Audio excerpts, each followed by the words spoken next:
another episode with me, Archie. I hope you guys are doing good. और हम आ गए हैं with another college review, and in this specific episode, I'm going to review UPS Dehradun. वैसे तो जहाँ पे campus located है, it's a very beautiful city Dehradun.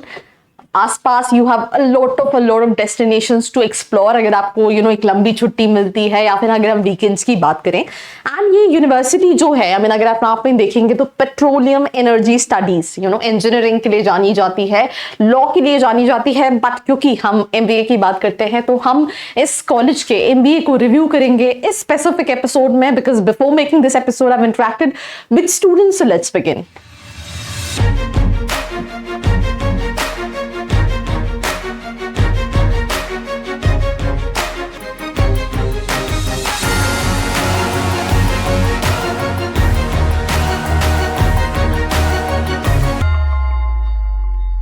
So welcome back to this another episode. This is me, Archie, and we'll start this episode by having a look at the university. बहुत सुंदर campus है. They have basically two campuses, right?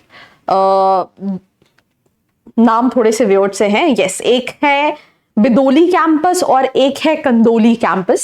जो बिदोली campus है वहां पे engineering और बाकी courses कहीं ना कहीं रन करते हैं, और अगर हम कंदोली कैंपस की बात करें तो यहाँ पे MBA, BBA एंड BCom जैसे कोर्सेज जो हैं वो कहीं ना कहीं रन होते हैं. अगर मैं बात करूं तो 2003 की स्टैब्लिश यूनिवर्सिटी है, प्राइवेट यूनिवर्सिटी है, देहरादून उत्तराखंड में लोकेटेड है. कैंपस एरिया मेंशन नहीं है, बट UGC, AIU, NAAC का accreditation ये सारा इस यूनिवर्सिटी के पास है. कनेक्टिविटी की बात करें तो airport, railway station, interstate buses, आपको ये सारी फैसिलिटीज जो है वो कहीं ना कहीं मिल जाती है. रैंकिंग मैं वैसे डिस्कस नहीं करती हूँ, राइट. मैं हमेशा ये कहती हूँ कि रैंकिंग के बेसिस पे आपको एडमिशन नहीं लेना चाहिए. मैं उसका एग्जांपल आपको क्यों देती हूँ, मैं आपको बताती हूँ. ये कॉलेज ओवरऑल NIRF में 52 पोजीशन पे आता है और MBA के लिए टॉप 40 20 स्कूल्स के अंदर आता है. ये 23 की रैंकिंग की मैं बात कर रही हूँ. बट कई सारे कॉलेजेस आपको ऐसे भी मिलेंगे जिसका प्लेसमेंट इससे ज्यादा अच्छा है, बट रैंकिंग में ये इससे काफी पीछे है. अगर आप कई सारे IIMs देखोगे तो वो भी NIRF की रैंकिंग में UPS से काफी पीछे हैं. तो यूजुअली जब MBA के लिए स्टूडेंट्स कॉलेजेस देख रहे होते हैं तो उनका जो पैरामीटर होता है वो प्लेसमेंट होता है. Trust me on this, parameter placement होता है, और वो रैंकिंग की बेसिस पे ये सोचता है कि अच्छा इसकी रैंकिंग ज्यादा है तो उसका प्लेसमेंट भी ज्यादा होगा, और वहां पे कहीं ना कहीं मैनिपुलेशन स्टार्ट हो जाता है. तो अगर आप मेरी ये बात हर वीडियो को सुनने के बाद भी नहीं समझ पा रहे हैं तो इसमें फिर नुकसान आपका है कहीं ना कहीं, because I think I tried my level best to tell you that you should not take admission based on placements. No sorry, ranking slip of tongue हो जाता है. अगेन यहाँ पे एक और चीज मैं आपको ऐड करना चाहती हूँ कि अगर आप ये कॉलेज देख रहे हैं तो आपका बजट ज्यादा होगा और आपकी लिस्ट में कहीं ना कहीं और भी बहुत सारे कॉलेजेस होंगे. एंड अगर आपको जानना है और स्टूडेंट से कनेक्ट करना है और इनसाइट्स जाननी है, नीचे एक प्रोफाइल एनालिसिस फॉर्म दिया है जिसको फिल करके आप डिटेल्स ले सकते हैं. साथ ही साथ आप इस कॉलेज के लिए अप्लाई भी कर सकते हैं using the link which is there in the description box.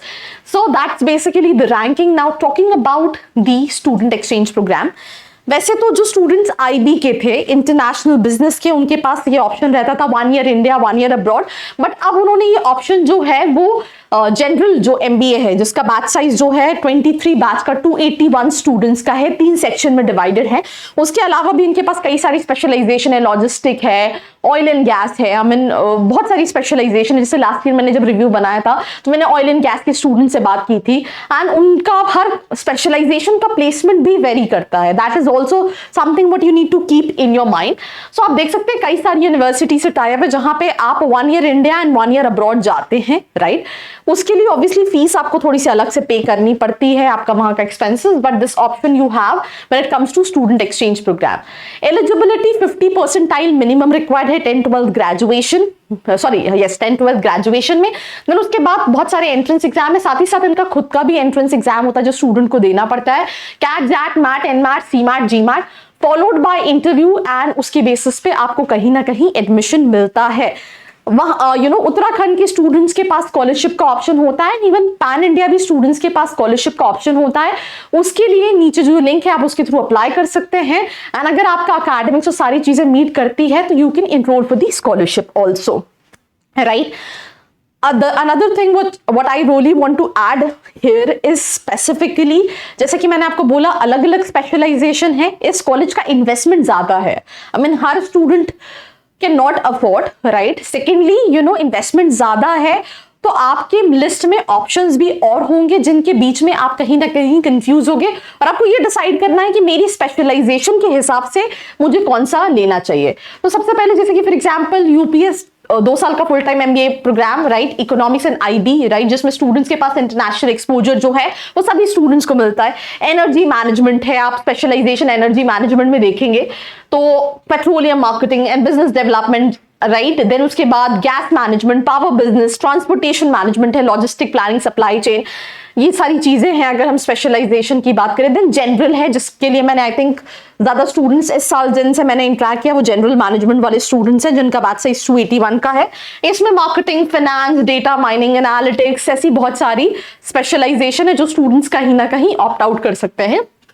इनका एमबीए ऑयल एंड गैस का काफी अच्छा है बिकॉज लास्ट ईयर बहुत सारे स्टूडेंट्स का प्लेसमेंट ओएनजीसी में हुआ था और average package near about 12 lakh के 10-12 लाख के आसपास का था, स्पेशली स्पेशलाइजेशन का. फी स्ट्रक्चर जिन स्टूडेंट से मैंने बात की विद हॉस्टल 18-19 लाख का इन्वेस्टमेंट जाता है फॉर 23 बैच. अगर आपको कोई स्कॉलरशिप नहीं मिली है, MBA 15,72,000 and MBA strategic consulting business analytics 17,51,000. ये कहीं ना कहीं फी स्ट्रक्चर है. मैंने फैकल्टीज को लेके पूछा, I mean her alternate days faculties जो हैं फॉरेन फैकल्टीज भी आती हैं. स्टूडेंट का ये कहना है कॉलेज लाइफ काफी अच्छी है, they have so many activities, faculties, पढ़ाई, करिकुलम, ये सारी चीजें यूपीएस की काफी अच्छी है. अगर हम स्पेसिफिकली एमबीए की बात करें तो अगर हम कॉलेज लाइफ और बाकी सारी चीजें देखें, एक्सपोजर देखें, फैकल्टीज देखें तो ये कहीं ना कहीं काफी अच्छा है. ना हॉस्टल की बात करें तो आई थिंक हॉस्टल 1,80,000 का भी ऑप्शन है, 2,10,000 का है, डिपेंडिंग अपॉन आपका क्या बजट है आप देख सकते हैं. कैंपस लाइफ, सुंदर कैंपस है, राइट, सारी चीजें आपको कैंपस के अंदर मिल जाएंगी, so that is not an issue. They have activities through out the year. Now placements की हम बात करें तो स्टूडेंट का नेगेटिव पॉइंट ये कहना है कि आरओआई थोड़ा सा है. अगर आप बच्चा कोई लोन लेके जाता है और वो इतनी फीस दे रहा है, उसके अगेंस्ट एवरेज देख रहा है तो वो कंपैरेटिवली 18-19 लाख के अकॉर्डिंग कम है. कंपनीज हर तरह की आती हैं जैसे केपीएमजी, वर्लपूल अभी आई थी इंटर्नशिप के लिए, ईवाई है, I mean there so many companies which come with the campus. And जैसे Amazon आई थी बट Amazon ने यूपीएस को ब्लैकलिस्ट कर दिया क्योंकि जो स्टूडेंट सिलेक्ट हुए थे उन्होंने ज्वाइन नहीं किया.